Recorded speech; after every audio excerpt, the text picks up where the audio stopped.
Hey, I'm Hannah, and in this webinar, you're going to learn to storyboard without getting overwhelmed. I want you to focus, turn off your social media, put your phones away, because what you're going to learn in this webinar can change your life as an instructional designer. And if you hang around to the end, you're going to meet a very special guest. I have a psychology background. I'm interested in human behavior. I have worked in learning and development for 9 years, and I have never found an approach better than human-centered design. We use human-centered design for our storyboards all day, every day, for multiple projects over multiple years. I want you to imagine if every time that you storyboarded, you didn't have to be the expert on the topic that you were training on. And you also didn't have to go through hundreds of pages of documents to find the information that you need. In this webinar, I am going to share 3 secrets with you. These 3 secrets are going to help you to create better storyboards without getting overwhelmed. Secret 1, determine the goal. Figuring out what the goal is for your project and getting all of your stakeholders who could say no at any point during the project can make your life so much easier when you're storyboarding. Rather than including all of the information that you've been given and trying to fit it into your storyboard and get it to make sense, by having a project goal, you can go through the information that you've been given and pick out what's need to know. And need to know information is the information that would help you to meet your project goal. Another example of how great it is to do this is recently I handed over a module, and it was the final stage of the module. So it was being handed over to the client for approval. The client emailed back and said that they'd shared that module with 5 new stakeholders who had never seen the module before and hadn't been involved in the project until then. You can imagine what would have come from this. We got all of this new feedback that didn't align to the project goal, and would take a long time for us to implement and finalize the module. Because I had a project goal, I was able to go back to the client and ask them, how does this new feedback help us meet our project goal? The client agreed on this project goal at the very beginning of the project, so they were already on board with it. And through that process, they realized that the new feedback that had come through didn't align to the project goal and was out of scope. This enabled us to maintain the relationship with the client and also not spend extra time and out of scope time adding more feedback and making changes to the module at such a late stage. So it really does, it almost gives you a boundary and a way for you to keep your storyboard on track and aligned to the project goal, rather than having new information added in and getting overwhelmed by extra content when it's not helping you to meet the goal. Secret 2, create a persona. A persona is a way to humanize the group of people that you are designing your learning solution for. So rather than focusing on the hundreds potentially of people that are going to be completing your learning solution, you're going to humanize that group and create one single persona. Recently, we did a project on a health and safety course, and it was for apprentices. And by creating a persona, it really helped me to refine my storyboard. Rather than thinking about all the different examples relevant to health and safety and trying to motivate a large group of people, all I had to do was find out what was important to apprentices and what situations they would find themselves in, and focus on that in order to create a storyboard that aligned with the goal and spoke to them. So to do this, I looked at YouTube videos of apprentices. I thought back to when I was a trainee and I was new in a job.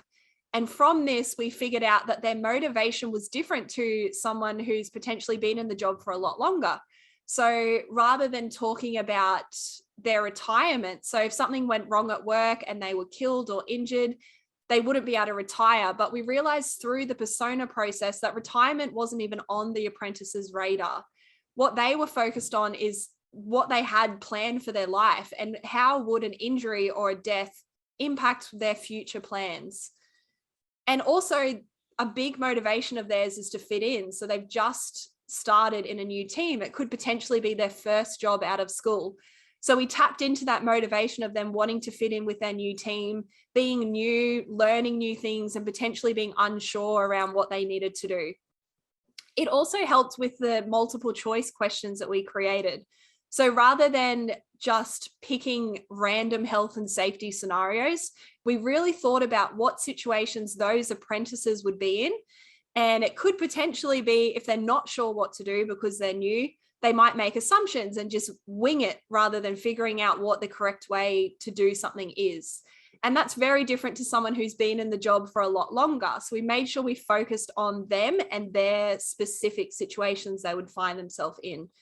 So creating a persona, it can really help you to refine your storyboard, figure out what information is actually important and not get overwhelmed and caught up in all of the information in the world. You're just focusing on the information relevant to that particular person. Secret number 3. What you're going to do is you're going to identify the actions required from a future desired state. This is an incredible way to figure out what you actually need your learners to do and helps you to create a storyboard that is much more simple and just focuses on the actions that you need learners to take. So the way that we do this is we run an empathy map activity. And an empathy map focuses on what your audience or your learners would be saying, hearing, thinking, or doing if they were successful in the future and meeting your project goal. Recently, we had a project where the empathy map and the future desired state process revealed that the training solution was very different to what we had originally planned, and it saved us a lot of time. So we were working for it was students learning how to conduct a scientific technique in a lab. And originally we thought we need to figure out how to do this technique. We need to read through textbooks and the hundreds of pages of documents to figure out what this technique means and get them to understand absolutely everything about the technique. Through the empathy mapping process, we realized that they didn't have to know everything about the technique. They just needed to know what questions to ask in order to learn on the job. So when they were in the lab, that was where their learning took place. And our learning solution was about them asking the right questions of their coach. So this revelation was huge because it meant we didn't have to look through all those documents and textbooks. We just had to focus on the questions they needed to ask. And it not only saved us time, it also enabled us to solve the right problem. And our client was super happy about this. So human-centered design, it's epic. And this is only one part of human-centered design. So it's incredible for storyboards, but it also helps you to do so much more as an instructional designer. This is just one part of it. A human-centered design approach can help you to engage, impact, and change the behavior of the people that you're designing for. It also helps you to influence your stakeholders and get buy-in, which is super useful as an instructional designer. We teach you how to do all of this in our human-centered design cohort. And this is what it includes. So in the cohort, you'll get a 72-page playbook, an online course, and coaching from us. And we have spent a lot of time figuring out human-centered design for instructional design. So the playbook is 72 pages long. It includes a step-by-step human-centered design approach that you can use, 13 ready-to-complete templates, 6 preparation guides, 1 script template, and an example of each. You also get the online course. So the online course will give you contextual insights, role plays, Q&A interviews, videos, a case study, practical opportunities, and podcast conversations. And then you get coaching with us. So you get 2 hours of personal coaching to help with whatever you're working on. And you also get 4 2-hour accountability sessions with other people in the cohort. So to be other instructional designers and other learning designers working on similar projects to you.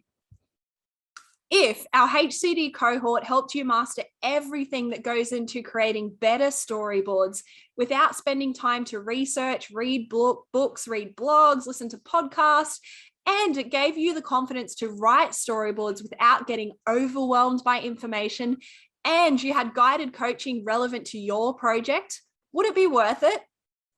We have spent hundreds and thousands of dollars and tens of thousands of hours figuring out how to use human-centered design for instructional design. Rather than you spending crazy hours or spending crazy amounts of money figuring it out for yourself, all you need to do is join our cohort. You can learn all of the skills required for human-centered design for instructional designers by investing in our cohort for only, introducing special guest, $1,589.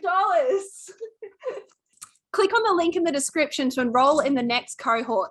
Spots are filling up fast, so get onto it. Yibs is already onto it.